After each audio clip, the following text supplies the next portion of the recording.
खेसारी ने गाया, क्योंकि खेसारी जब गाता है तो भूकंप आता है।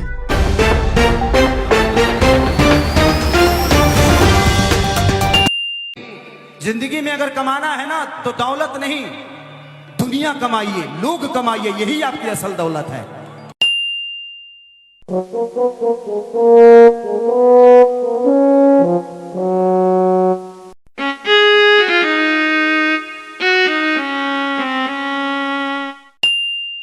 देखिए, अगर बिहार में फिल्म सिटी होती और खेसारी लाल यादव बिहार में होता तो करोड़ों करोड़ों रुपया मैं टैक्स देता हूं महाराष्ट्र सरकार को, खेसारी लाल यादव अपने बिहार को टैक्स देता तो करोड़ों रुपया से कम विकास तो होता। क्या बात है, ये हजारों में एक बात है। इस चीज को मांग है हमेशा से कि बिहार में फिल्म सिटी होनी चाहिए।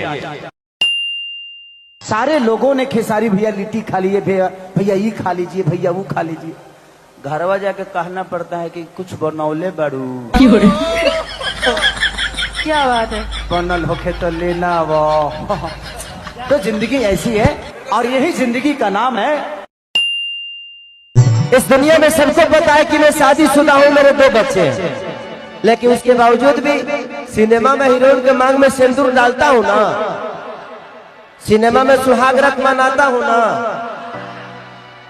गह भी गह लड़को हो जाता है। होता है कि नहीं होता है, वो अलग मैटर है कि दिखाया नहीं जाता है कि कहां से निकला है। क्या नाम है आपका? पिंकी। पिंकी।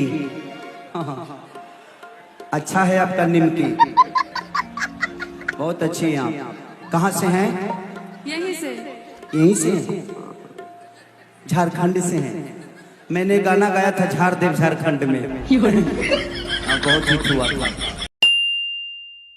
अच्छी बताओ भाई, मैं कितना कमाता हूँ यार? महीने का ज्यादा से ज्यादा कमाता हूँ तो 50 लाख रुपए कमाता हूँ। गलत सर, ये मायने नहीं रखा। ये मायने नहीं रखा। हमारे अकाउंटेंट है जी, बड़े हमारे बैंक मैनेजर आगे बढ़े जी।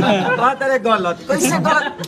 एक्चुअली भाई एक बात बताऊं, मेरे पास रिस्पॉन्सिबिलिटी बहुत है। बिल्कुल। 7 भाइयों का छोटा भाई हूं मैं, मम्मी पापा, बाकी बहुत सारे बच्चों को गोद लेने के बाद पढ़ाना भी पड़ता है, बहुत सारे वृद्धाश्रम है उनमें डोनेट भी करना पड़ता है, लोगों का ख्याल भी रखना पड़ता है। तो एक खेसारी लाल यादव छोटा पैसा कमाने वाला आदमी इतना बड़ा सपना फिल्म सिटी में कई हजार करोड़ के अथी होई लगी भाई, तो ओकरा खातिर हमारे मुख्यमंत्री बने के हम बना सकते। हम लोग को खेसारी लाल ताजा अपडेट पाने के लिए धमाल भोजपुरी को सब्सक्राइब करें।